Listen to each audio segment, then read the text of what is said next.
platforms. The only thing is that you won't be able to see the other two panels on today's program on Instagram Live. So I'm going to be making these announcements as much as possible. We are having a panel today. It's Twist and Turn. You will see the panel on YouTube or a website or Facebook. So I'm going to push most of you on down to that. You can see me live, but you won't be able to see the other panel. And we are going to have a great time this evening. So all of you joining me, the Tylers and everyone else that are joining me on Instagram, please go over to see the panel on our YouTube page. That is going to be we're going to have a wonderful time tonight. And the only person you probably will see here on Instagram will be me. And I believe that we'll have a great time. Father, we thank you for this evening. We're starting a new series of our Twist and Turn. And as we start this day, we ask in the name of Jesus that it will be such a blessing and that people will leave here, their lives being shaped, their dreams being fulfilled, and success will be guaranteed. Father, we thank you that you will speak through the speakers today and that everyone will be so much relaxed that they will be able to weigh in to what you have for them. So we give you glory, honor, and praise. In Jesus' mighty name we pray. Someone says amen. It's live on our YouTube today. Live on our YouTube. We have got a great panel. You won't see the panel on Instagram. I just switch on the Instagram just in case everyone's wondering where are we tonight. We are on YouTube, we are on our Facebook, and we are also on our own website. Please go to our website, go to YouTube, go flood YouTube because you will see a panel today. Today's Twist and Turn. Today, I'm just going to hand over. I'm going to be a bit quiet today because we've got two great guys, especially one great guy on who's going to talk to us about life and talk to us about success and talk about the struggles he has encountered on his way to success. So I'm going to hand this over. I'm first going to invite Michael. Michael's coming online, and also I'm going to invite Dami online. Guys, let's go to YouTube. It's going to be such a blessing. So Michael's a minister in church, and Dami is into business and all different kinds of stuff. I don't want to say anything because I just want us to really just go into it. So they're going to unmute you, and I'm handing over to Michael tonight. And here we go. This is Twist and Turn. Please go to YouTube so you can see the entire panel. God help you. All right. Thank you so much. Michael. All right. Good evening, everyone. Welcome to Twist and Turns. My name is Michael Ekpe. I've had the pleasure of serving in Worship Tabernacle the past 15 years. For those joining us for the first time, this is Twist and Turns. This is our third event, first one virtual, entirely virtual, given COVID. And I think it's just worth saying that the entire purpose of these series is to live the ethos of the church, which is to shape lives, shaping lives to love each other, to love God, and to love ourselves. And in so doing, what we do is we get together with people who have achieved success, and we get them to share their stories so we can immerse ourselves in their journey. And through that, we can all pursue better outcomes for ourselves and for each other. This evening, we're joined by a really special guest, Dami Sango, who I'll hand over to now to do a brief intro. And once he does that, we'll get started properly. Dami, do you want to say a few words? Thank you very much, Michael, for the warm welcome. Good evening, everyone. My name is Dami. First, I need to apologize for my COVID beard. I'm sure you can see it been growing. But I mean, yeah, my name is Dami again.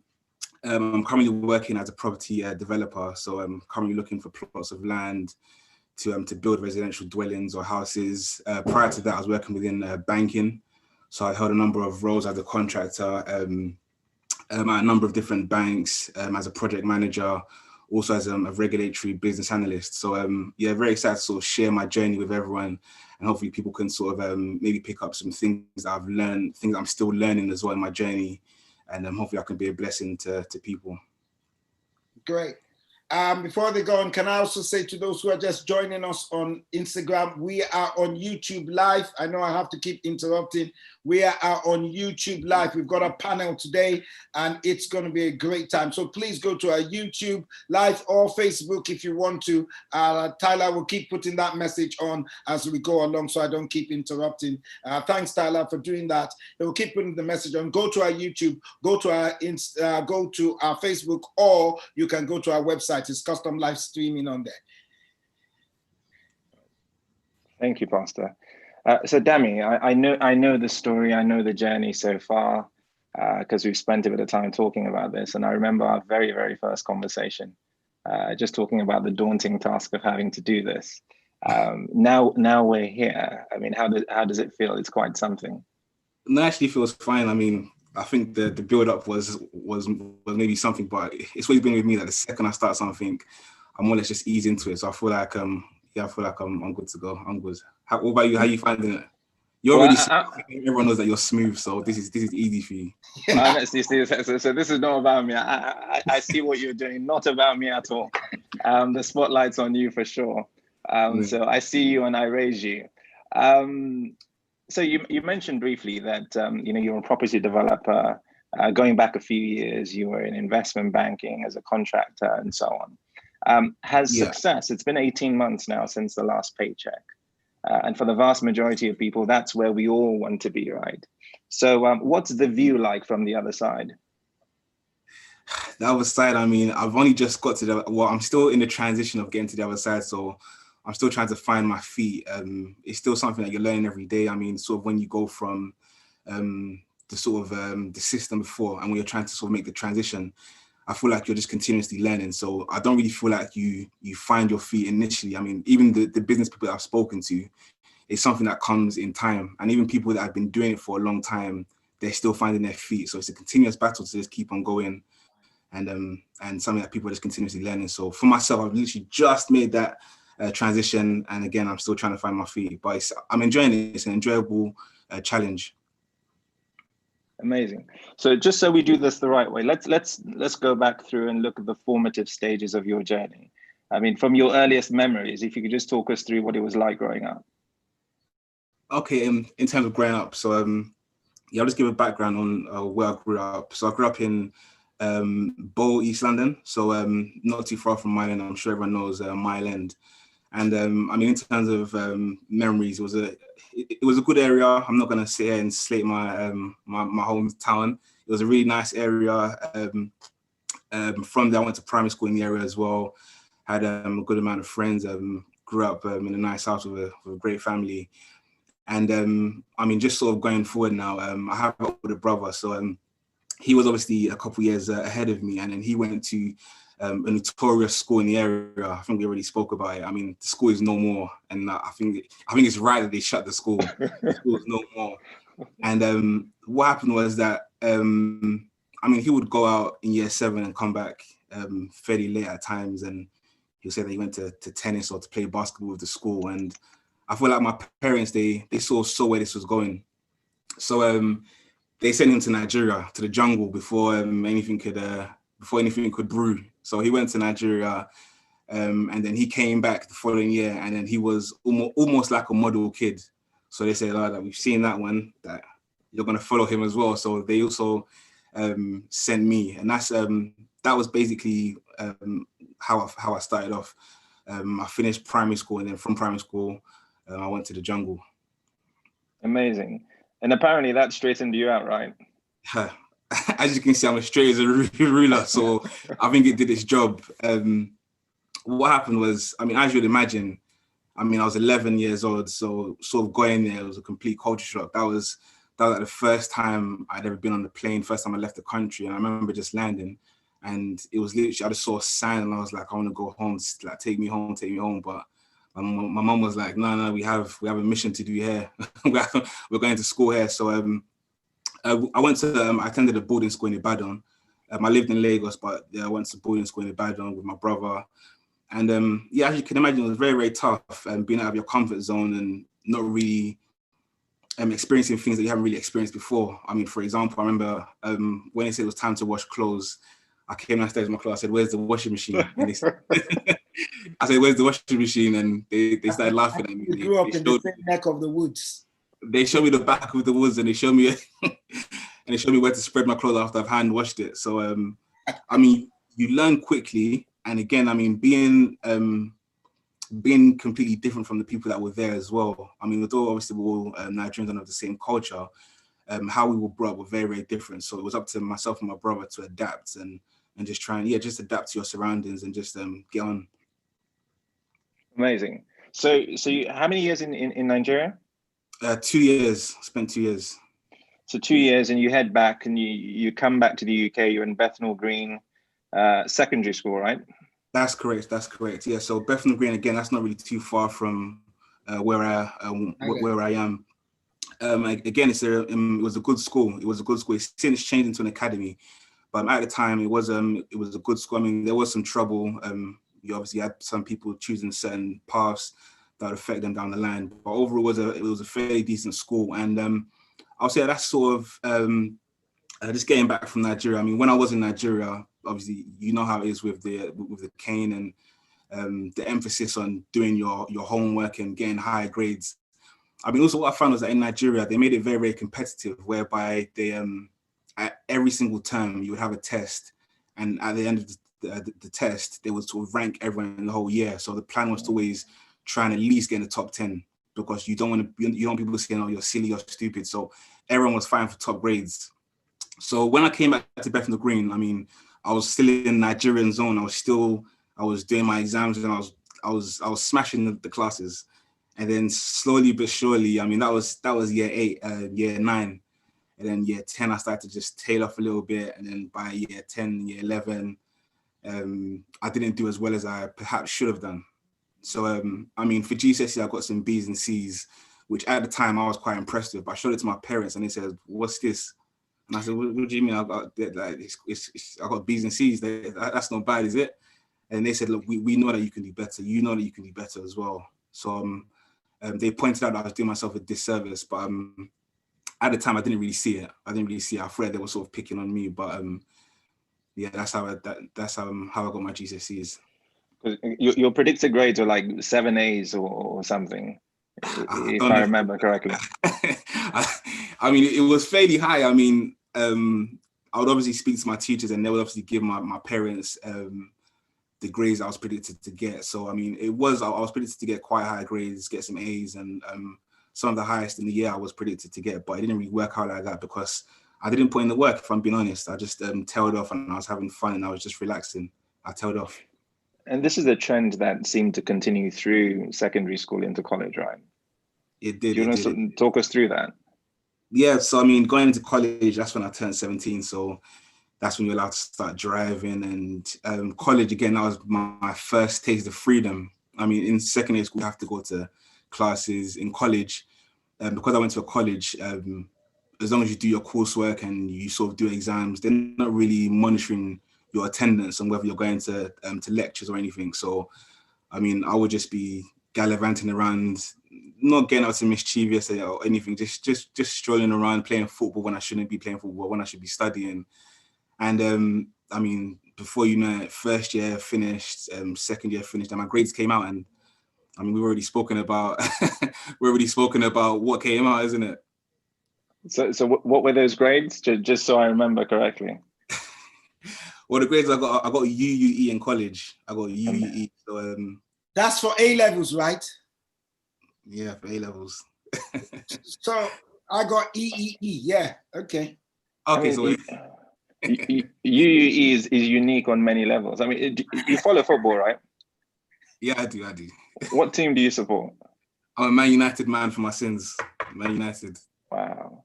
Because I mean, UUE, you're halfway to the UEFA Cup, aren't you? That's incredible. On our way. So UUE, end of college, you're considering uni. What happens next? Well, I mean, even with considering uni, I mean, how I even decided what I wanted to do, when I think back now, I was just very, very unserious. I mean, my mum, she studied accounting. She had an accounting degree. So I said, okay, that being a doctor, that sounds exciting, but I don't think I have the time to go to medicine school for however long they go to med school for. So I said, okay, I'll be an accountant, and it sounds fairly interesting. So that's how I just decided I wanted to go to university. In terms of getting into university now, because my grades were so poor, I was already at the time preparing to just go and sit another year at college, get some grades again, and just try and reapply. But luckily for me anyway, I knew someone who was working on clearing. So for those that don't know, clearing is it's a way where universities try and fill some vacant modules that they have. And yeah, luckily I knew someone. They said, yeah, they have something going in accounting. Are you interested? I said, okay, let's go. And that's how I got into university. Which uni, interestingly enough? At the University of Hertfordshire. University of Hertfordshire. So I mean, AKA the Ibiza of the M25. Ibiza. I mean, some people call it Vegas. I'll go as far as to call it Vegas. So, amazing. Let me get this right. So you flunked your A levels. You got UEE, which was bad results by any stretch of imagination. Yeah. And then you still were able to get into university. Yeah, I was. Yeah. Wow. I managed to just scrape it, and yeah, I think that was just, I don't know how I managed to do it. I mean, obviously God was on my side, but in terms of getting in, luckily because I knew someone on clearing, and I think they were able to maybe pull some strings, and I don't know, but I managed to get in anyway. Right. That's incredible. So you get into uni after now having built up a bit of a track record now for taking your foot off the pedal. Did that change anything as you went into your first year? Well, the thing is that as I got into my first year, I mean, I knew a lot of people that were previously at Hertfordshire before. I had cousins, I had friends who went to Hertfordshire. So me going to Hertfordshire was just me it was just me being back home basically. And I got into university, and I mean, I had a half-hearted conversation with myself, and I said, look, that damn it's very, very obvious. I sort of looked at my past and I said, look, that from Nigeria, I've been tailing off.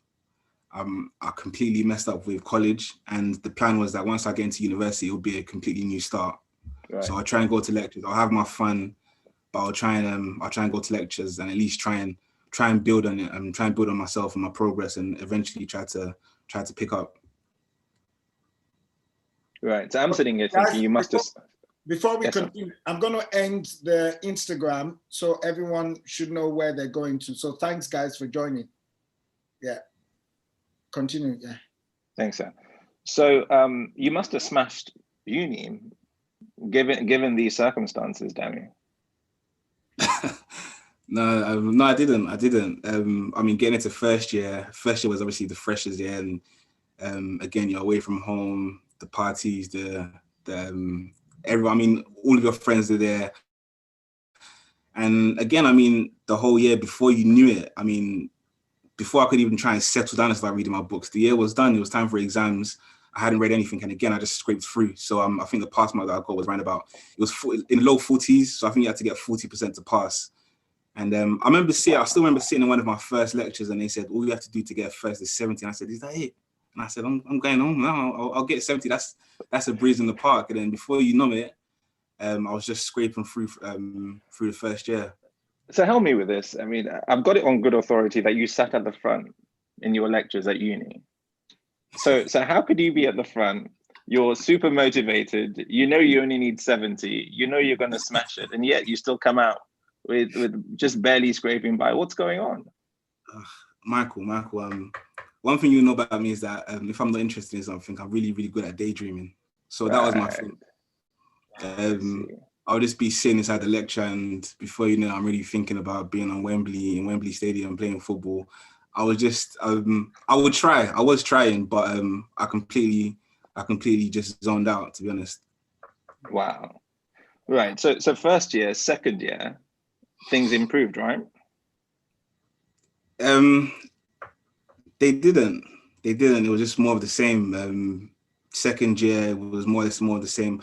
I didn't attend as many parties, but and I don't think I attended many more lectures. So I just continued. It was just continuous repetition of a pattern. And again, before you knew it, the exams came, and I did a bit better. I mean, I got in low 50s, but again, it was just I wasn't doing myself justice. I wasn't putting in the work, and because I wasn't putting in the work, it was very, very evident in the results that I was getting. Right. So we get to third year accounting finance. Everybody starts thinking about the world after uni. What was that like for you? Yeah, I think that's sort of where things started to change for me. I started thinking about what my plans were after uni, what I wanted to do, where I wanted to go, how I wanted to be, the kind of life I wanted to live. So I said to myself, I said, look, that this is now the third year, and I think in terms of how university is structured, they give you a lot of leeway in terms of turning things around in your last year. You get some modules from second year that count towards your final classification. But if you completely smash in the last year, you can completely turn things around. So that was my plan. I mean, I knew it was something I said to myself, and I had private words with myself before, but I said that with this time now, I'm going to completely just change the script. I'm going to go to my lectures. I'm going to put in the work, whether I enjoy it or not. I'm going to get the required grade I need. And I mean, the goal for everyone would be to try and get a first, but I said, look, if you're able to get a 2-1, you can maybe get a decent career within finance. You can then push on from there. So that was the plan. That was the goal going into the final year, a minimum 2-1. Amazing. So you got through the third year. How did you do with your results at the end of your third year? Well, before we get to the results, I mean, the script did change in final year. I went to my lectures, I went to my seminars, I was speaking with the lecturers as well. I mean, people that I've never spoken to before. They never even knew who I was. I'd never met them before. I was going to their rooms. I was trying to find out what I can do to improve my grades, what I can do to improve my coursework. They'll be giving me suggestions. So we worked together, and towards the end, we had one monster exam. And I was doing calculations. I said, if I get this grade in this exam, I could potentially get this 2-1. So results day came. I said my prayers. I think it was a little too late. It was a little too late, but the results came out, and I got a 2-2. So I got lower second class honors, and I think I was 0.5% off of a 2-1, Wow. 2-1. So I was very, very close, but it was very close, but very far. Right. And I remember when we spoke about this, we talked about the graduation. You weren't really keen on going at all. But eventually you went because you wanted to take your mum so she could take pictures. Yeah, that's correct. I mean, to be honest with myself, I was quite embarrassed because when I thought back about the potential that I had and what I could have done if I put in the work to achieve the grade that I got. I mean, a 2-2 is not the end of the world, and it's not a bad degree at all. But in terms of what I knew I was capable of, I knew I was capable of much more. So I didn't really want to go, but I mean, having the Nigerian mom that I have, she had a massive iPad and she was adamant that she wanted to take pictures of me in my gown. So I didn't go to the ceremony. What I decided to do was to just rent my gown, let her take her pictures, and then we can just go home. Right. I mean, that does something to you, not being able to really celebrate the milestone in the way that you'd wanted to. But now you're out of the school system, you're ready for the big bad world. The grind then begins, looking for a new job. Where did things go from there? Yes, I mean, at that point in time, I was just looking to just try and get a job that I can use to support myself, and then hopefully try and use the fact that I have a finance or accounting degree to maybe have an accounting department and try and work my way up, and over time maybe achieve a position that I see myself actually doing. So hopefully within finance. So again, I just started attacking the job market, all sorts of different jobs, and then that sort of led me to my next job, which was working in the bread factory. So that's sort of where that's where my applications took me. So yeah, I was working in the bread factory for some time. So hang on, you graduated? Yeah. Admittedly 2-2, but you end up in a bread factory. Is that right? That's correct. I mean, that's sort of where my journey took me. I mean, I was applying for jobs. I mean, it was a grind. It was a daily grind, and one of the few companies that actually wanted to sort of hear what I had to say was at that time the bread factory. From what I remember, I remember being coming out of university, and you had so many. There were so many people saying that the amount of graduates coming out this year is a record amount. That in order to get jobs, if you don't have a first or 2-1, you're in trouble. So when you start hearing those things, it starts to sort of reaffirm it to yourself And then you start to tell yourself that you can't get a job in this kind of area. So it had an impact on the kind of jobs I was applying for.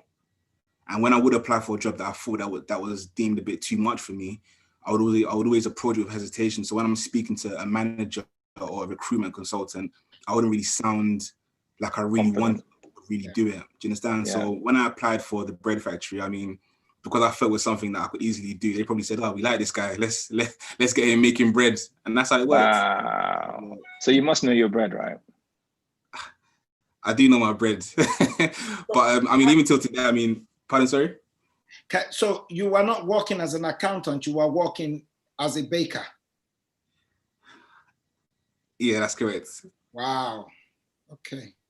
I mean, so on that, just to check, because you were there for a while, and this is long hours, heavy trays on your feet most of the day. I mean, just to ask the question: cornbread or rye bread?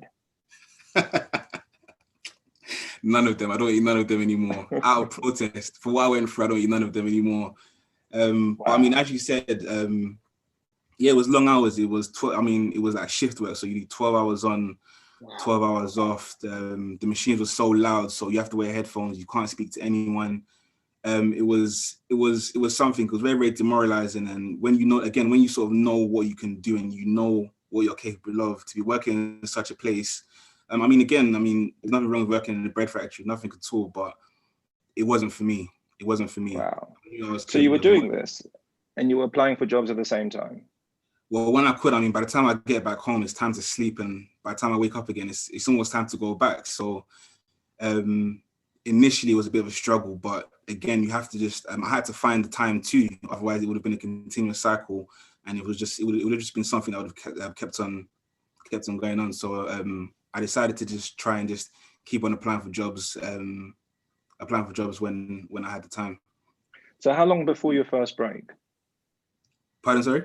How long before your first break, your first career job?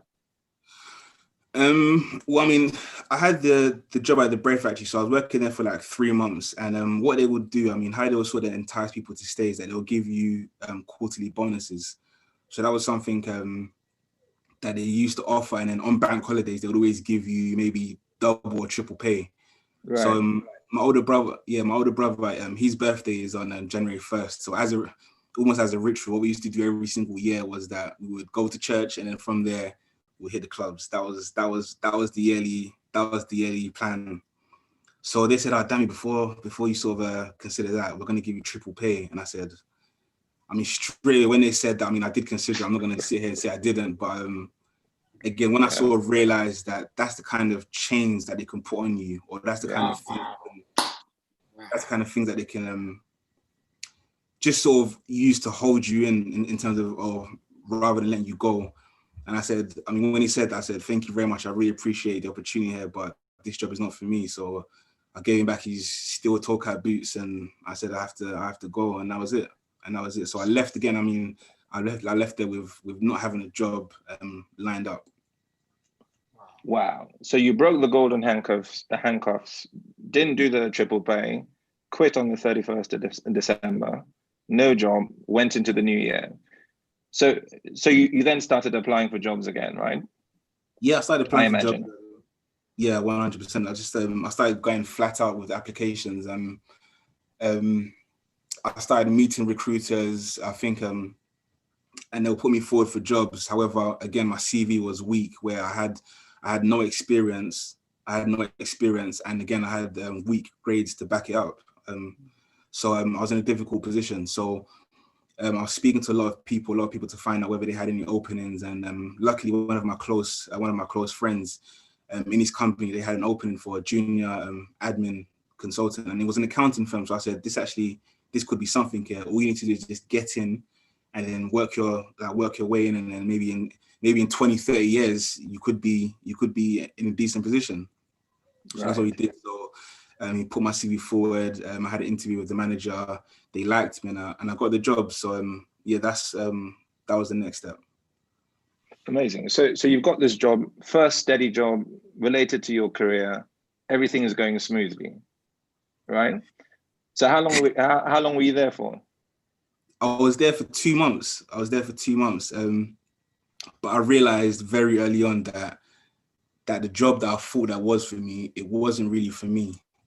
It wasn't really for me. So again, I mean, now that I've sort of matured up, looking back, I feel like it was something that I just jumped into. I just said, okay, accounting, it sounds glamorous. Let me just jump into that. I mean, I probably inherited it from my mum. Obviously, she did an accounting degree, so I was just thinking, she's done it. Let me just inherit that. And I think I realized within the first week that this is not for me. Again, there's nothing wrong with accounting jobs. I know a lot of great accountants and a lot of friends of mine are accountants as well. But in terms of my skill set and what I found interesting and what I was passionate about, It's not your purpose.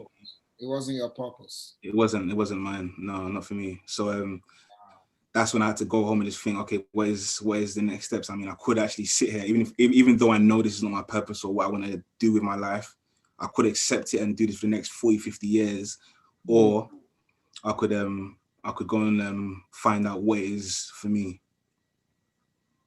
Right. So what then happened? I'm just thinking about the logic here. So you've arrived here. You know this is not for you. You're 2 months in. What do you do? Well, I mean, after roundabout, to be honest, it was after a week. That's when I went home and I said, okay, let me just do a bit of a reconciliation in terms of who I am and what I find interesting. Right. And when I sort of narrowed things down, I said, okay, that banking sounds quite interesting. It sounds quite exciting. It's fast paced. And again, I've always liked regulations, compliance. I mean, maybe sometimes you watch the news and you see that they're talking about certain legislations. And then in banks, you see the banks having to sort of comply with it, having passed it down from the FCA. So I said, okay, that in terms of the area I want to get into, it would be within compliance in banking. That would be, for me, that would be incredible. So then I looked at it and I said, realistically, how feasible is it for me to actually achieve that? And it wasn't, I mean, it's not really realistic. I mean, I'm sure you know Canary Wharf, where some of the leading banks are.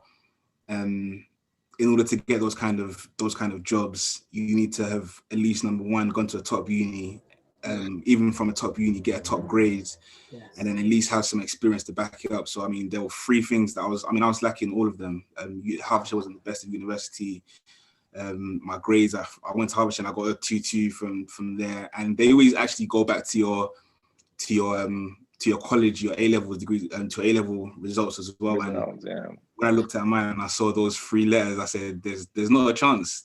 There's no chance here." So I thought about what I could do different. To stand out from the crowd, because I knew that not only people from the UK, from top universities in the UK, were trying to get into those kind of banks, but people from all over the world. Do you understand? So the plan was that I do an international internship.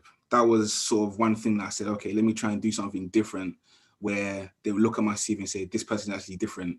Let's maybe get in for an interview. Do you understand? So that was the reason behind thinking an international internship.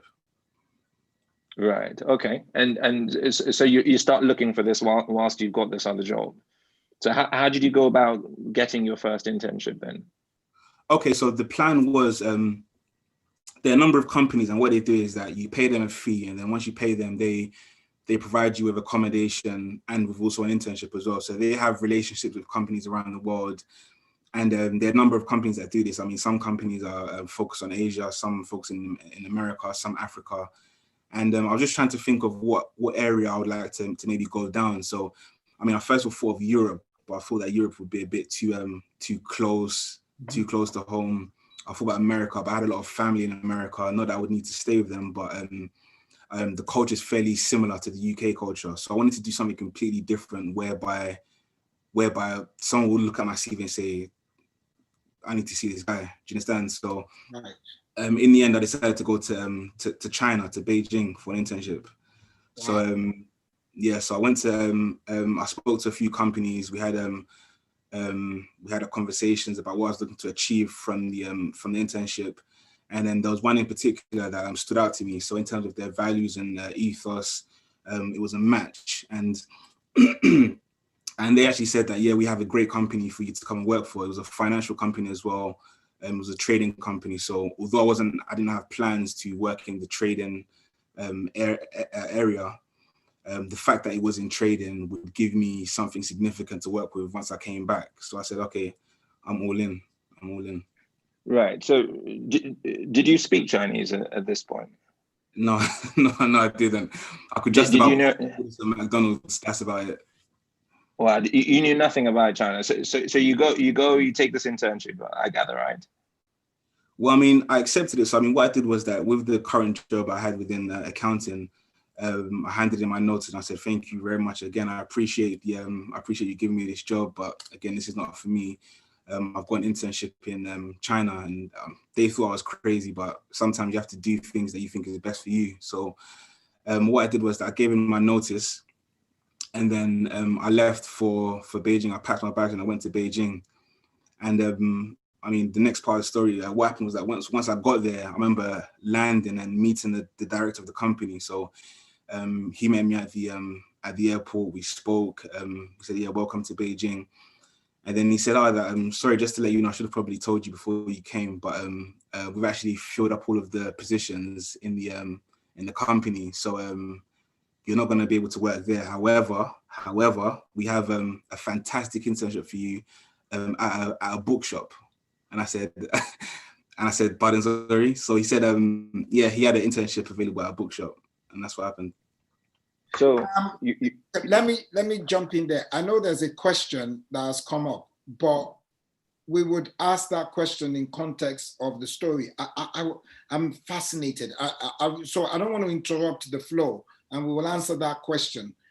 But continue, because I'm fascinated. You hit China, and then where your hopes in trying to improve yourself got dashed by sending you to a bookshop. Incredible. I really want to hear the rest of the story.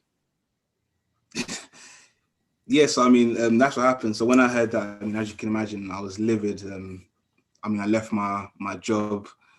I had my job in London, and I had big dreams of coming to China and getting some experience so I can go back to London and completely change the course of my career. So with the company, we went back and forth with the director. We had numerous amount of arguments over the first couple of days, because this was now eating into the time that I had a period of 2 months to have an internship.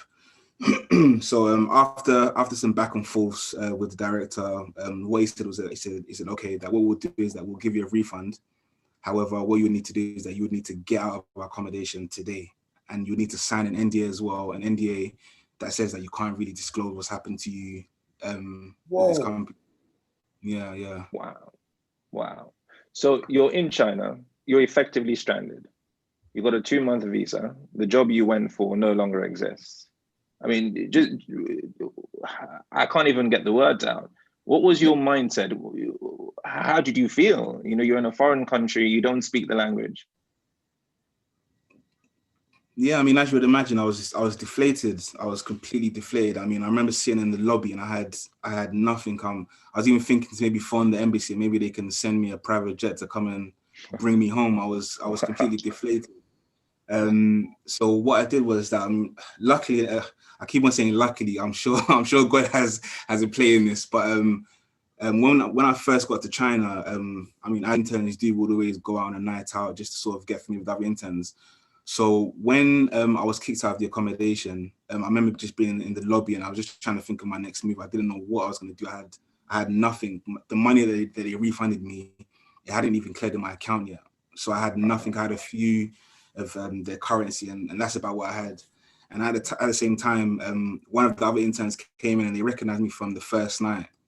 And they said, "Oh, that you're Danny Ran." We started talking. I was like, "Yeah." And I explained to them what happened. They said, "Oh, that we actually have a free couch. We don't have a bed, but we have a couch that you can maybe come and just sit there, or you can use that whilst you try and think about your next move." And I said, "Oh, that would be amazing." So yeah, I started living with them for a couple of days. I had to dodge the director of the company because he was still about in the hotel. And if he realized I was with the other interns, then there could have been some trouble. So yeah, that's how I had to go about it. So, I mean, I've heard the story, and you know, I had imagined we would canter through this and get much further ahead. But even listening to it again, it's so absorbing that I feel a sense of injustice not getting through it. Yeah. So you get onto the couch. You're on the couch. You've still got what, best part of 45, 50 days left. That's correct. How did you spend the rest of the time in China? Exactly. I mean, I remember sitting on the couch and just thinking that, look, I actually could go home. I'm more than my rights. I've been wronged by this company. If I go home, no one can really hold it against me. I've tried, and that's about it. But I also said another way you can sort of think about it is that you've been let down, and it's up to you that you can be the one to sort of look back and say, okay, like, what am I going to do now? Am I going to let this situation defeat me, or am I going to actually try and turn it around myself? So that was the sort of that was kind of a mindset shift that I had. And again, I mean, this comes down to praying. I was praying to God for direction, just to say that, look, that this is the situation. What should I do? What can I do? And also, I mean, around that time as well, I mean, even till today, something I try and do is always read different books, because they start to trigger your mind. It not necessarily they tell you what to do. It starts to trigger certain thinking patterns. So that's what I did. So I said, okay, I'm actually in China now. I have nothing to lose. Let me actually just try and start contacting companies. Or let me just go to the finance district and see if I can maybe try and offer myself and get an internship. So that's essentially what I did. That's what I did. Wow. So you caught a break for the last 45, 60 days, right? That's correct, yes. So essentially, I mean, in the end, after going to a number of companies, after a lot of rejections, I managed to speak to one company, and I told the gentleman or the director my story, and he said, "Look, man, that after everything you've been through, you deserve an internship here." And then he offered me an internship on the spot, and he said, "You start Monday." So the following week, he invited me in, and again, I mean, that was a finance company as well. And to be honest, it was even better than the original internship that was attended for me, because this was in operations. So you start to speak to a lot of different people. It was more diverse, and yeah, it was a really great experience for myself. Did you have an accommodation, or what happened with your accommodation and all that? No, I mean, luckily in the end, with the interns that I met, they just said, look, that you can stay on the couch. So I just stayed on the couch for the duration of the 2 months, and that was it. And instead of spending, I said, let me be a true Nigerian man and try and save my money. So I just stayed on the couch, and that's essentially what I did until the end of the internship, and I just left to go back to London. Wow. Sorry, Michael, to butt in. Were you paid for this internship, or what was No, it? it was unpaid. It was unpaid. It was unpaid. Unpaid, yeah. Unpaid. I mean, the way I thought of it is that, look, with the position I put myself in, not that I didn't deserve to get paid, but there were going to have to be some sacrifices. And at that point in time, the sacrifice was going to be money. Wow. Do you understand? So I could have tried to fight for a paid internship. If I would have got it, then maybe I could have got it, maybe not. But I was, at that point in time, I was comfortable enough to just soak up the experience and try and put myself in a more favorable light when I was looking to apply for jobs. That's true. Wow.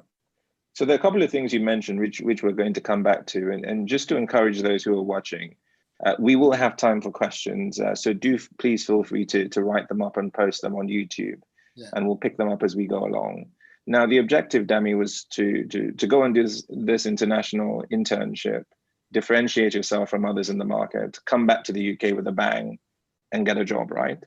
So you finished in China. You've done best part of 60 days on this financial internship. What happens when you get back to the UK? Yes, I mean, I got back to the UK, and I just couldn't wait. I was gonna just start applying for all sorts of jobs within finance, within the compliance and finance space. And I remember thinking that this is going to be a breeze. I'm just going to apply for a few jobs, and I'm going to be getting these interviews. So I started applying, and I wasn't really getting any responses. And I was thinking that are they actually seeing my CV? Can't they see I've got some international experience here? And what I didn't realize was that a lot of the time, although they would see my experience, and whilst it was kind of different, they'd also look at my grades as well. They'll look at my grades from university and from college, and that would hold me back.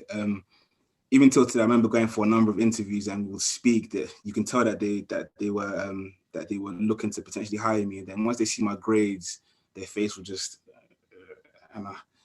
the grades affected me. So essentially, what happened? Just the poor grades that I got before sort of followed me forward. So, I mean, when we talked about this, we talked about a long period of just multiple rejections after rejections after rejections until you got this interview in Glasgow. Do you want to talk us through that? Yes. After a couple months, I said, I put everything to God again. I put everything to God. I said, look, these are my plans. These are my plans that if it's your will, then let it be done. And when I sort of think back now, whilst I gave it to God, I then took it into my own hands. Sure. So I speak to some of my friends. They call me Macbeth. I don't know if you know the story of Macbeth, but they told him that he was going to be king, and he couldn't wait, so he had to go and kill it. You know the story, and then he became king. So essentially, what happened with me was that I said I'm not waiting anymore. So I started lying on my CV. So there were two main lies that I put on my CV. The accounting firm before China, I said I worked there for 2 months. No, I actually worked there for 2 months, but I said I worked there for 6 months. And I had a friend. My friend was gonna cover for me as my manager when they do the referencing. And with my grades, Pastor Slavin, with my grades, instead of getting a 2, instead of putting a 2 on the CV, I said I got a 2-1. And what I was going to say was that I appealed it. It was a 0.5%. I just said, just get the interview, secure the job, and you can worry about it later on. That was the plan. Right. So the recruiter phoned me and he said, look, that Morgan Stanley, so they're like a very large bank, and they have secondary locations around the UK. So they had one in Glasgow. So the plan was to go to Glasgow, work there for a period of time, and then maybe get a transfer to the London branch, what's working be close to my house and so forth. So they said, yeah, we want to give an interview, and it was even the recruitment company, because I didn't have any money. The recruitment company paid for my ticket to go down there. They paid for my ticket to go down there. So I got down there. I had an interview, and it was 2 women who interviewed me, and one was from Africa as well. So I said, I actually went to school in Africa. I pulled out the violin. I pulled out the violin. And I just played them, and they said, that we really like you, that we can tell that you're very passionate. I was just saying, yeah, I'm just trying to make something out of myself, this and that. And they said, okay, that we'll be in contact. So I got to the train station to go back to London, and then the recruiter phoned me and said that they want to hire you. Oh. And I said, are you sure? They said, yeah, they want to hire you. And that's when I was thinking that, well done, you've made it. You just arrived. Wow. So I mean, it's incredible, and we're not going to have time to talk about this, but a recruiter chose to pay for you to go up to Glasgow. You've done this interview with an embellished CV. You've got the job. You're on your way back from London. So when did you start? Well, what happened? I won't take too much time, but what happened was that they started to do their due diligence. So that's when they found the references, and I have to bring in my certificate as well so they can verify it.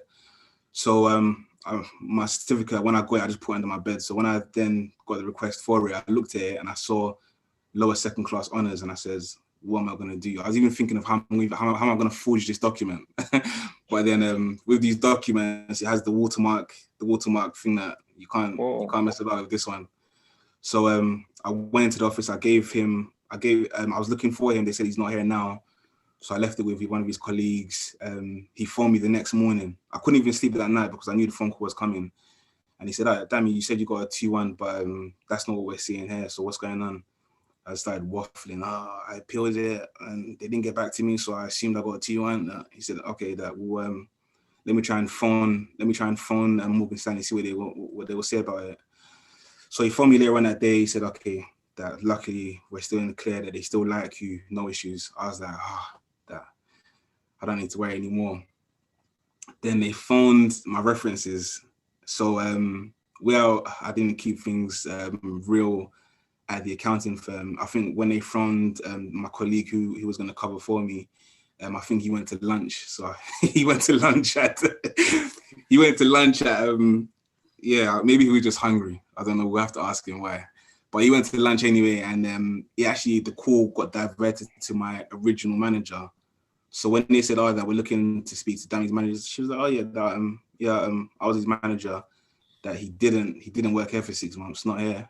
Maybe he worked here for 2 months, but not 6." So he phoned me back. He said, "Oh, what happened here?" And I was like, I was like, "Who did you speak to?" Then he told me who, and it was very obvious that who he spoke to was my original manager. So I just came to him and I said, "Look, that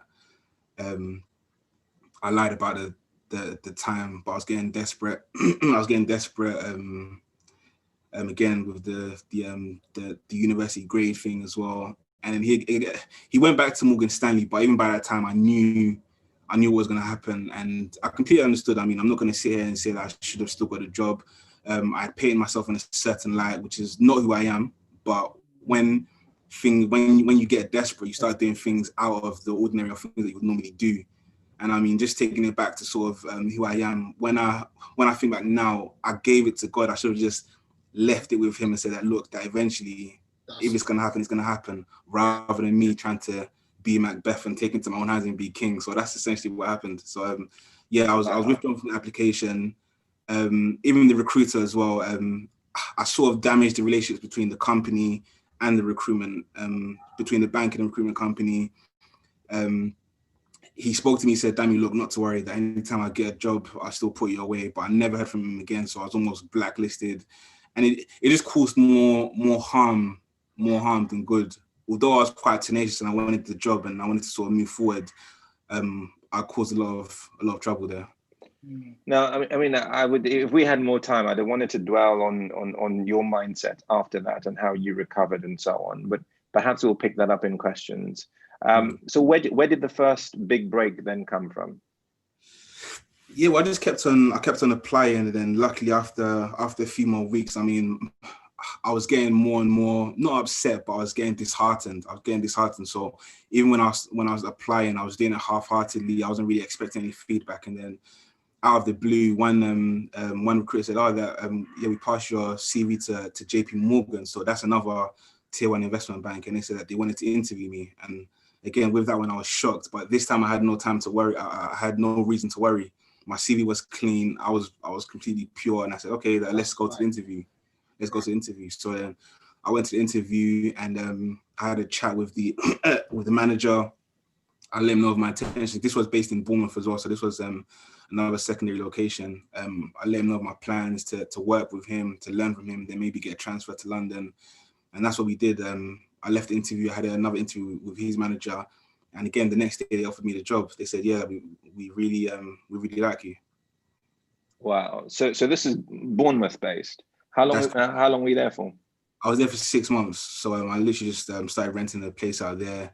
I just put my head down. I just started working. I was there for 6 months, and then we had another 6-month catch up. And then he said, "Look, that you did mention that you wanted to go back to London. That we're almost finished with this project. So what do you want to do?" And I said, "Look, that if you want me to continue staying here, I'm more than happy to continue working for you. I'm learning. However, I would also love to go back to London. So if there's a position that arises in London, if you're okay and you want to give me the green light, I'll be happy to go. So he made one phone call, and then the following week I was in London. And this was a fixed term. This is on the clean CV, isn't it? This is on the clean CV. On the clean CV, yeah. Wow. Goodness. On the clean. So this was a fixed term contract that would run for. Well, it was. I mean, how they used to do it was that they would give you an 18-month contract, and then they'll see how you work, and then depending on whether they sort of like the way you work, then they'll offer you a full-time position. So that was always the goal. The goal was that you would get there and you just work there for 18 months, and then hopefully during that 18 months they would see that your plan is to sort of grow with the company, be there for the long term, and then take you for a long-term position. So that was my goal. So I got to London, and I mean, I remember my salary. I was on a contract, but my contract rate it just doubled when I came to London. Although it doubled, I mean, the pressure quadrupled. The pressure was far different to how it was in Bournemouth. And what happened was that I started excelling. I started doing really well. I put my head down, and I started managing a small team. So I was managing a small team of 2 people. And yeah, they said, okay, that we actually want to give you a permanent position. So I had the first interview with my manager. I was excited, it went really well. She said not to worry. Then I had the HR interview, and then the HR interview we started talking about salaries and so forth. And what happened was that they said that, that because you're going from contract to permanent, your take home each month might go down slightly. And I said, why should it go down slightly? I'm now managing a small team. I'm not a greedy person. I hope it doesn't sound like I'm greedy, but I sort of understood what I should have been earning. So we had a few back and forth. And again, I mean, what I decided to do was to just was to not take on the full-term permanent contract, and then just continue moving forward and hoping to secure another contract or another position with a bank elsewhere. Right. So at the end of this process, this 18-month process, you're out of contract. You're not staying on. Where did you go after that? Yes, from there, I mean, it was almost like I was going back to square one, but this time I had more experience. So I said, okay, that when I'm applying for jobs now, I'm not really going to have any issues. I mean, now I've got JP Morgan on my experience, and I've got, it's not only JP Morgan, it's actually 18 months of relevant experience. So I shouldn't be struggling here. So again, I started to apply for jobs. I'll go to interviews. Sometimes they'll progress me to the next stage, but more times than not, I wouldn't really get any responses. So after around about 3-4 months, I started getting a bit nervous and a bit anxious, and then I wasn't really getting any responses. So this was now touching towards around about December. So when I was applying for jobs, I remember speaking to one of the recruitment consultants, and he said, "Look, this is December. No one's going to be hiring around this period of time. That you might want to just hold off until January." I said, "Okay, thank you very much." So then I kept on applying, and then that's when I came across Barclays. So Barclays Corporate, they phoned me, and I applied for a job, and it was a bit of a senior job, and it was a project management job, and it was just above my grade. And I spoke to them, and they said, "Oh, it's a bit weird that the reason why we're even considering you is because we haven't really had too many applications. That it seems that people are just waiting about." And I said, "Okay, just take my CV." So then they looked at my CV, we had a conversation, and even though the job was above me, the reason why they hired me is because they didn't really have too many applications that you can sort of use with me. So one thing I learned there is that regardless of what people are saying, and if you know what you need to do and you know what needs to be done, just continue attacking, and then things will eventually work out. Right. Wow. So you got the job at Barclays, clearly punching, but God's grace and favor kept you. You were there for how long? 12 months? You ran about a year, and I'll definitely say that, yeah, God's favor definitely kept me there, because again, that was another job, and as a contractor, being inside that environment, it can be daunting. I mean, even though it's only 10 or 15 minutes away from where I live, I didn't really feel like I belonged there. So, and this even goes back to something that Pastor Ty mentioned in one of his sermons. I've forgotten which one it was, but you mentioned that they saw themselves as grasshoppers. But yeah, and because they saw themselves like that, I mean, it's a bit of even to even say that out, but when you sort of get to those kind of environments and you start seeing people from top universities and different places and different grades, when they start saying, "Oh yeah, I've got CFA, I've got this qualification," and you're just like, "Oh, I got you in college, you don't know." Right. It's easy to see yourself in a certain way. So I had to work on how I saw myself, how I was presenting myself. And I mean, whilst that was a process, it's something that I eventually managed to overcome, and I managed to sort of keep me in good stead. Keep me in good stead. So, I mean, there's a question on the sidebar, and I'm going to wrap that into the next question. So, over the course of these 12 months, clearly you're having to learn a lot. Clearly, you're having to build a network around you of people who are either like-minded or people who inspire you. And I know this from various conversations we've had. Do you just want to talk us through some of what you did in that year to prepare you for the next step and what that next step was? Right. In terms of, I'm guessing you're talking about in terms of moving into sort of the property, right? Yeah. Okay, so I mean, in terms of, yeah, so just having people around you, I mean, for me, that's possibly one of the most important things or important influences that you're going to have on who you are as a person. I think, I've forgotten the saying, but I think it's that that the 5 people that you have around you is going to determine something along those lines. An But indication where you're going. Yeah. yes, but so I made a very conscious effort and decision to sort of keep around people that when we're saying our dreams, then no one's going to say that, oh, this is too big, that people are going to say, yeah, we can actually make that happen. So the more I did that, the more I started hanging around with certain people that were thinking big, people that were nothing's out of being possible. And then you start saying things, and once you start saying things, oh, I actually wanna maybe try and buy a house, and you start saying these kind of things, and people are like, yeah, like you actually can do it. You can do it. I mean, I remember speaking to someone the other day, and the person's 25, and the person said, oh, that I can never own a house by 30. And I said, don't ever say something like that. You need to apologize to yourself. Do you understand? So when you're around certain people, and they start making you see things, not only just by talking about by what they're doing as well, when they're showing you that things are possible, you start to think, yeah, actually I can do more, and then you start to get a fire lit under you. So in that time, I mean, me and a close friend, we started speaking about renovating houses. I'm sure you've seen Homes Under the Hammer, and I used to watch that a lot and think I can maybe do that. I can do that. So me and my friend, we put some money together. We said, okay, let's go to auction and let's buy a house and let's renovate it. And I mean, it was a lot of money for what it was and for the money that I had saved up. So I mean, I sold my car to sort of add to the funds. And I said, look, can you repeat that again? What did you do? I sold my car. Right, speak to me. Right. Yeah. Yeah. So I sold my car. What car was it? It was a nice car. It was an E-Class. Exactly. That's the point. That's the sacrifice. Yeah. That's the sacrifice. Right. Yeah. It had red seats as well, red leather seats. Yeah. Come on, speak to me. I can tell it still hurts. It hurts. I'm gonna get it back. I'll get it back, and I'll show you when I get it back anyway. Right. I like that. Okay. Yeah. So what happened was I sold my car, and then me and my friend went to auction, and we said, okay, let's just go for it. We know the plan. We know what we have to do. So we went to the Midlands. We bought the house. Then we went to go and see the house. And I remember just looking at the house. There were holes in the ceiling. It was a complete mess. So anyway, I'm not to dwell on the whole story, but we managed to sort of renovate it over a period of time.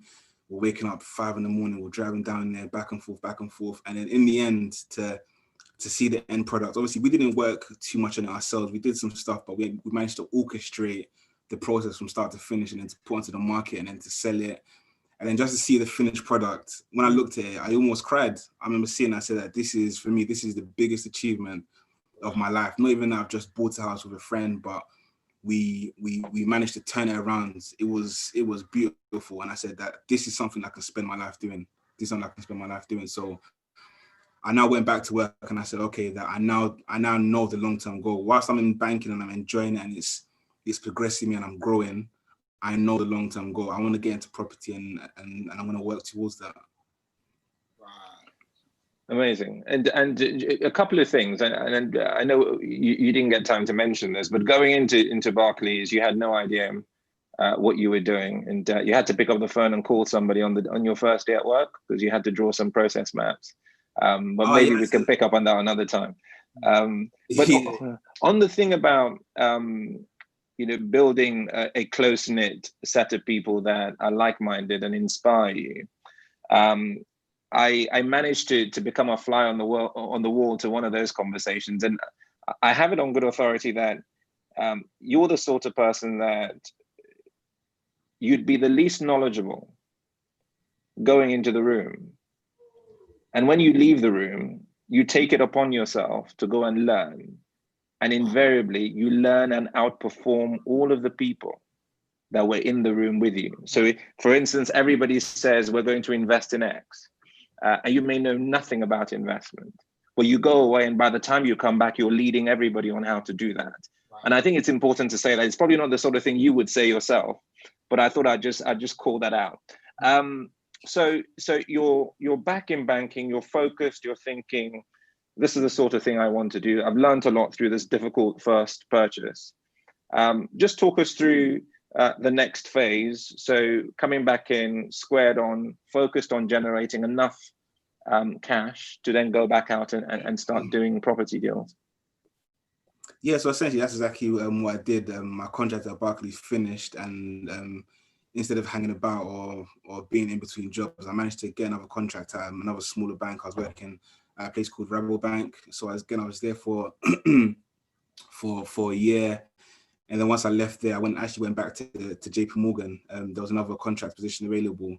So the plan again was to just get my head down and whilst saving up, to be also learning a lot more about property as well. So I mean, whilst I really appreciate whoever did told you what they told you, I don't know if it's completely true, but I would always try my best to learn so that I can maybe try and assist others. But I mean, again, saying that now, the people that I was with, they're the people who are able and were more than happy to sort of get the information out. So it's not only about being around people that are doing a lot of things, but people who are actually willing to motivate you and give you the information that you need as well. So it's a two-way thing.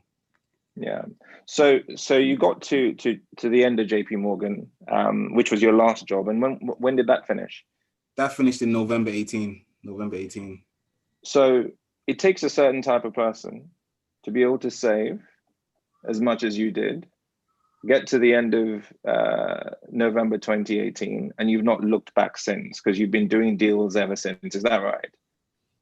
I wouldn't say it's entirely correct, because I mean, as a property developer, I mean, things can get tough, especially as you can imagine in the current climate. But I think just from my experiences and from the kind of resilience that I've learned, it's just something whereby I know that things are going to be happening. Do you understand? I mean, again, now with my experience now, when I put something to God, I leave it in His hands, and I just make sure I put in the work. I just try and move forward with the hard work and the courage, and I just hope that when I put things to Him, He can then work His magic, and it's been working ever since. I mean, I've learned my lessons about lying on my CV and trying to put things into my own hands.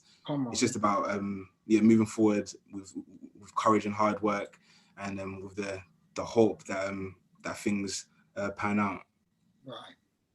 Wow. So I'm going to come on to questions next, and I think we've got a couple. But just before I ask the first one, what would you say to people who are online, who are thinking of exiting the rat race? You know, they want to leave the 9 to 5 and pursue their dreams. What would you say to encourage people in that position at this stage? One thing I'll say is that you just make sure that you have a solid plan. I mean, again, there is no right and wrong answer. A lot of people look for the right and wrong answer, but if you're speaking to someone who has maybe just recently made that transition and I'm still trying to find my feet, what I'll say is that you make sure you have a solid plan. And if you are going to sort of, if you are looking to maybe go into business, the best thing that you can maybe do is to try and find someone who has done exactly what you're looking to do, who has walked that path, and go and speak to that person. If you need to pay for a mentorship, you need to go and if you need to find a mentor, or you need to pay someone again for information, then do it, because their experience and their knowledge is worth the money.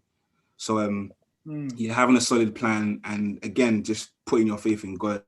I can't stress that enough, and this is not even to sound cliche, but this is something I take very, very seriously, and something I've done, and it's helpful to me. Do you understand? So having a clear plan, putting God first, and those are the two main things, and working hard. There's no escape, as in there's no escape that working hard part. You can put things together, you can pray, but if you're not doing the work, then you can pack it in.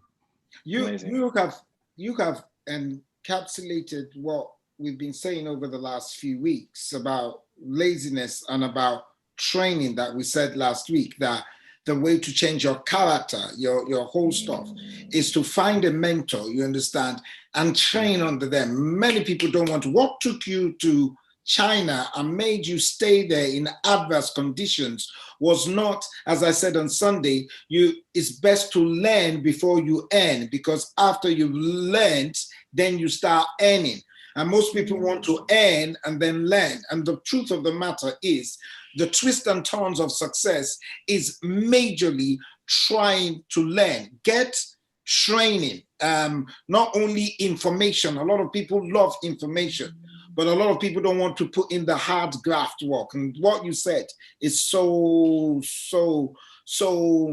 so touching that you're living a life that speaks about it. Because if people have a character of being lazy, and then they're praying to God and fasting, nothing is going to happen. God blesses the works of your hands, and that's powerful. Thank you for that.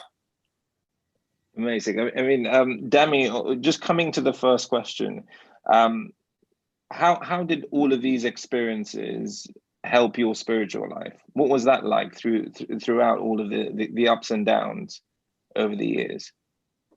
The ups and downs, I mean, it was very, very turbulent. I mean, I was born into a Christian household. My parents, very, very spiritual. So I've always been in and around the church. But when you're sort of, as I was growing up now, you just start to it's almost like you just take on the Christianity, but you don't really develop your own. For me anyway, I didn't really develop my own spirituality until things started happening. And I was thinking, why is this happening? Why am I going through this? Or why is this situation so rough? And I didn't really feel like my relationship with God was strong enough. So that's when I started to try and pray a bit more. I started to try and read my Bible a bit more, try to speak to God and let him speak to me as well. And when that started happening, that's when I started feeling that we're having a more of a relationship. And when I felt like there was a relationship, that's when I felt like things started to, it's not even that when we had a relationship that things started to go straight into the direction I wanted it, but I started to understand and see things a lot differently. I'll say that I'm not going to say that I'm a wise person, but I mean, I'll say that I got wisdom. I'll definitely say that God yes. gave me wisdom, and then he just sort of just showed me in terms of paths that he wanted me to take, and I was just able to just continue listening and moving with faith. Incredible. Thanks. Second question, what are your top 3 recommended books? Top 3 recommended books. The Slight Edge, number 1. So that's a book about constant development and like having 1% increments every single day, and how that the increments that they add up. So whether it's going to the gym or anything that you do, just moving forward 1% every single day, and then before you know it, you'll get to where you want to be. That's one. There's another one called Who Moved My Cheese. That's just I've read that book. That is brilliant. That's good, isn't it? It's a really simple book brilliant. as well. Yeah. So that one's just about being able to identify cheese. Cheese could mean a lot of things to different people, but being able to identify when things are moving, and you going before it finishes. Yeah. Yes. And the last one, I've got to say the Bible, isn't it?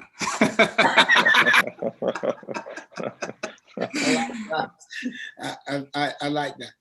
So, yeah.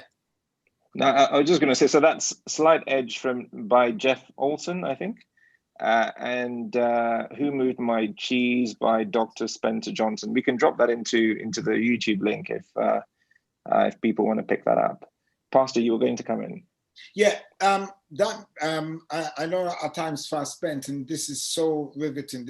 I like young people just going for it. And the thing I love about this the most, Dami, is your honesty about putting things. I've always said that if you help God, you always create a monster. You understand? And we've seen it through the Bible, and your honesty of trying to make people realize that I've done it and it didn't work. And now, I'm depending on God. Not that I don't make mistakes, but I'm depending on God. Is there any place within this that, I think Michael wanted to ask that question, but how was your mindset when failures occurred? What did you do? How did you get out of this in your mind? In terms of failure, I mean, that's something that for as long as I remember, I'm sure it's the same with everyone as well, that no one likes the feeling of failure. No one likes failing. Do you understand? So I think as humans, or naturally, once you get a failure, you just say, okay, let me just back off. Let me not experience that anymore. But as far as I'm concerned, the way I see it is that failure is part of the journey. If you're looking to achieve anything, then there is going to be failure. And again, I don't want to keep on referring back to your sermon question. But something that you mentioned was that if you're not experiencing failure, then are your dreams even big enough? Are you, I mean, what you're looking to do is even significant. Yeah. I mean, I'm sure everyone wants to live a life of purpose or have a life that's at the end is worth saying that, yeah, I've lived my life. So there are going to be failures, but you just need to just trudge on forward, one step after the other, just keep on going. And I mean, again, once you have failures, when you're able to speak to people and let them know of your failures, you can be a blessing unto them because they can realize and say, look, I've seen someone go through it. And I mean, as my parents say, they don't have 10 heads. If someone can do something, you can do it too. So that's just the way I see it. Yeah. That's fantastic.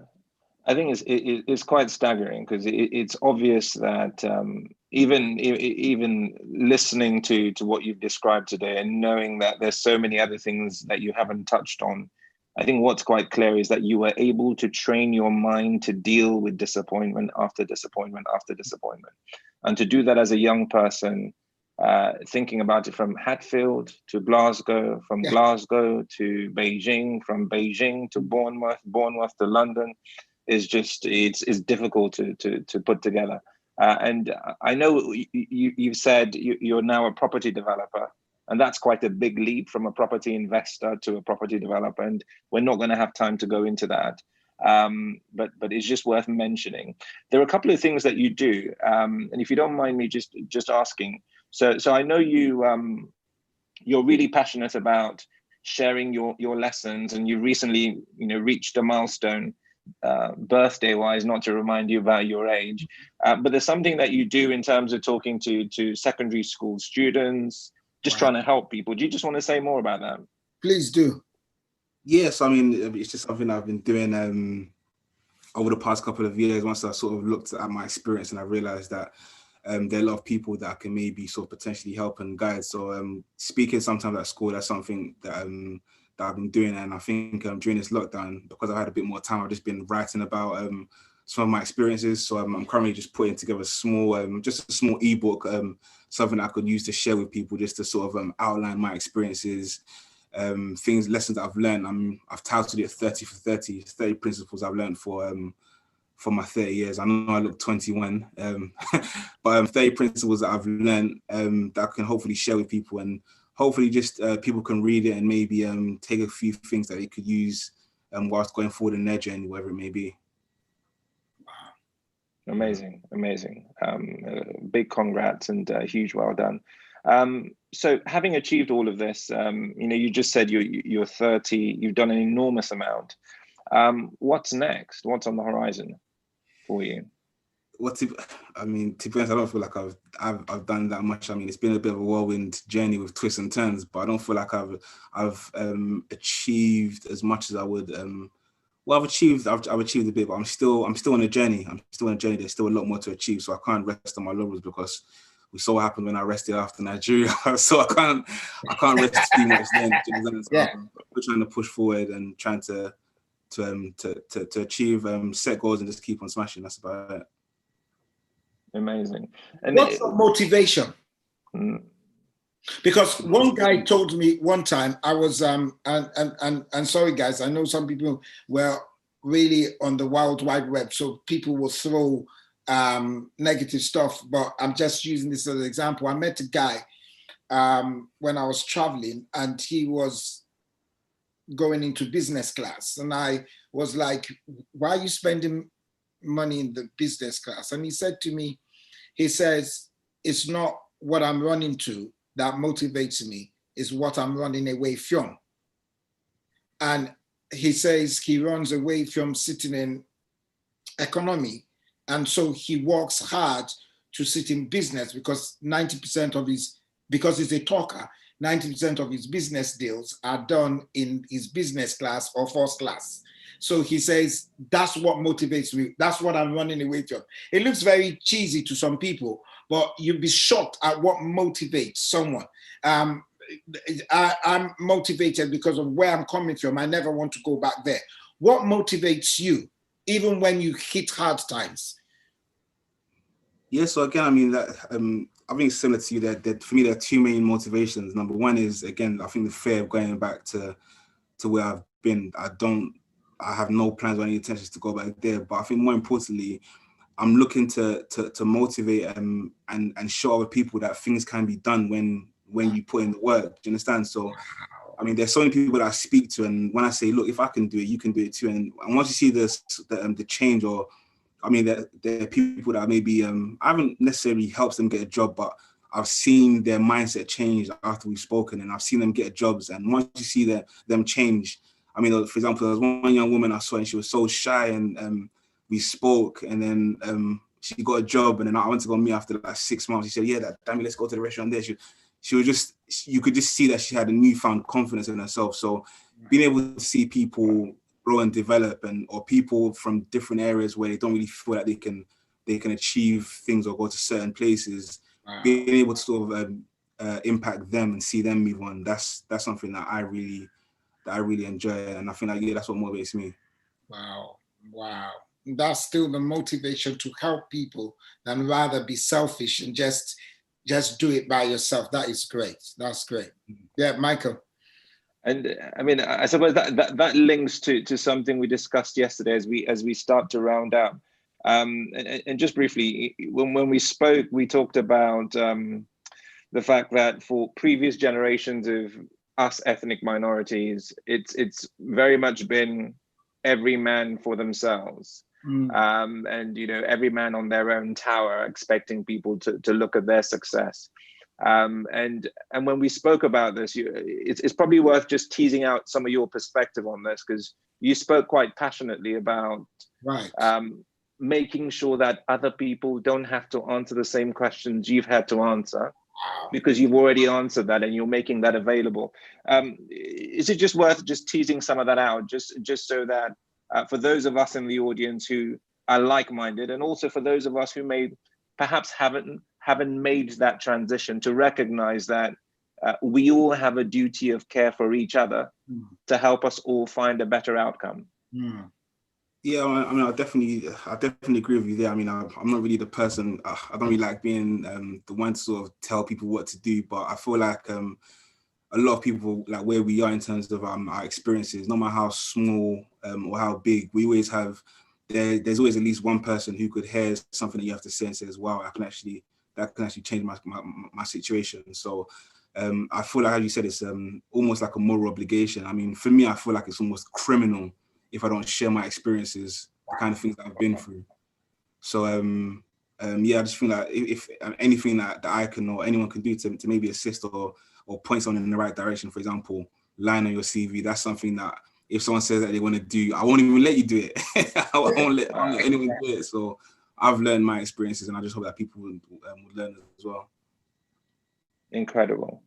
Well, I'm looking out to see if there are any final questions. And if there are none, I'm going to come to Pastor to help us draw this to a close.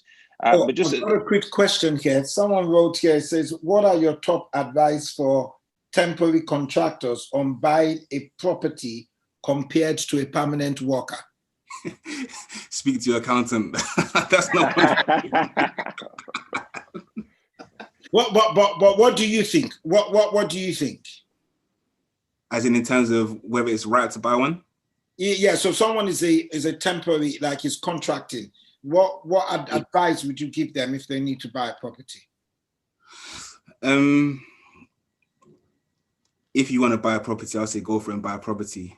I mean, please don't come back and snuff me in church, but if you have plans to buy a property, you have plans to own a house, and you can financially afford it, then why not? But I'd also say maybe try and speak to someone who can maybe look at your situation and advise whether it's in your best interest to buy it at that time. Because I mean, although you might have the money, you might not be able to afford it, if that makes sense. So always try and do. I mean, although you're being ambitious, try and speak to someone who actually knows your position as well, like an accountant. Yeah. Go, Michael. So if I can just add to that, just in case the person asking is looking at this from an investment perspective, absolutely echo what Dami says in terms of speaking to your accountant. The one thing I would say is, if you're a contractor, people are always on short-term things. There's no permanent job. So in the window that you have an opportunity to make more money than you would otherwise, it's frugal to make sure you put enough aside and you make some investments. Yeah. It takes us back to the book recommendations. So the whole rich dad, poor dad thing, make sure that you're building out the asset column and you're not using your contractor funds for chasing liabilities. So definitely speak to an accountant. Definitely make sure you're investing in the right things, and without wanting to commit anybody on the line to any professional advice. I think it's probably worth leaving it there. Yeah, that's great. Just one last question. You understand? I know this is out of context, but basically, based on this, people are in this season. There's a lot of people losing their jobs. There's a lot of people who are fearful of being made redundant, or people are follow and they have ambitions and dreams. Just two questions. I know you've been talking for a while. What would your advice be? Because especially, I'm very sorry, and we may offend some people, but we know that the amount of death toll in the Black Asian minority is mainly, it's not because only of diabetes or our vitamin D, it's because of our social status and also our financial stuff. They have to go to work. We live in a close environment. Seems to be on the lower cadre of the ladder, which we have to do those jobs which you have mentioned about. What would your advice be to this community? Just keep the faith, and I mean, in terms of pushing forward, just keep the faith and just keep on pushing. I mean, with those jobs that you mentioned, I mean, again, going back to the bread factory, I mean, although I'm doing different things, I will feel no way if I have to go back to the bread factory. If I have to go back to the bread factory to maybe get some funds to start again, I mean, if I have to do it, it has to be done. So when you're going to these jobs, or when you're doing these things, just understand the plan, make sure you have a plan for yourself, and just keep on going until you execute the plan. That's it. That's it. Just keep on, and don't beat yourself up. Don't. I mean, that's about it, really. That's about it. Yeah. That's fantastic. The job doesn't define you. You have to define yourself. Yeah. The job could be a stepping stone, and many people loathe where they are instead of using it as a stepping stone to where they need to go through. That's powerful. That the fact that if you need to go back to the bread factory to get ahead, you will not hesitate. That is engaging. That's powerful. Thank you so much. Thank you so much for this. Mike, is there any other questions before I round up? Well, as a final thought, there's a quote that says, "Success consists of going from failure to failure without losing enthusiasm." That's it. And I think this man epitomizes that better than most. Yeah. So a huge thank you, Dami, for coming forward. I know you're a really, really quiet person. Most people pass by you in church and they don't even know that you're in the church. Yeah. So really grateful, and thanks for sharing your story with us. Yeah. Dami, thank you so much. Folks, it's back to me. Thank you so much for tonight. Before we go, just some quick announcements. Our Sunday service is online on 11 o'clock. Please, now you've heard this. This has been, we thought that we'll never be able to do twist and turn. This has been a twist and turn. It's been a fantastic seminar that we've had. And what I want you to do is I want you to send this link to your friends. Find 5 people and send the link to. Find 5. Just say, this is what I'm going to do right now. I'm going to find 5 people, send this link to, you understand, and let them listen to it over and over again, because honestly, this has been very riveting. And I like what Michael said to round it up. Success is when you go from failure to failure to failure without losing enthusiasm. This will help many people, especially during this period where we're locked down. I mean, we're getting out of it, but if we get out of it, let's get out of it with a new ambition, with a new life, with a new impetus that I also can make it. It doesn't matter where I am. I can make it. Send it to everyone. Please subscribe to our YouTube channel or our Facebook channel. Where press the subscribe button if this is your first time, and also visit our Instagram page. You really need to go to our Instagram page. There's a lot of information daily that we put on there, and we want to grow our Instagram page and our YouTube page and whatever we can grow during this period. Now, before we go, it would be lovely to give something back unto God, to just say, God, thank you for what you have done. I'm giving this offering. I know we're online, but the information for our bank details, it will be put up probably on YouTube, or you just don't worry about that. Just go to our website, worshiptabernacle.org.uk. You can get the bank details and just give a free will offering. And I'm telling you, you will be blessed.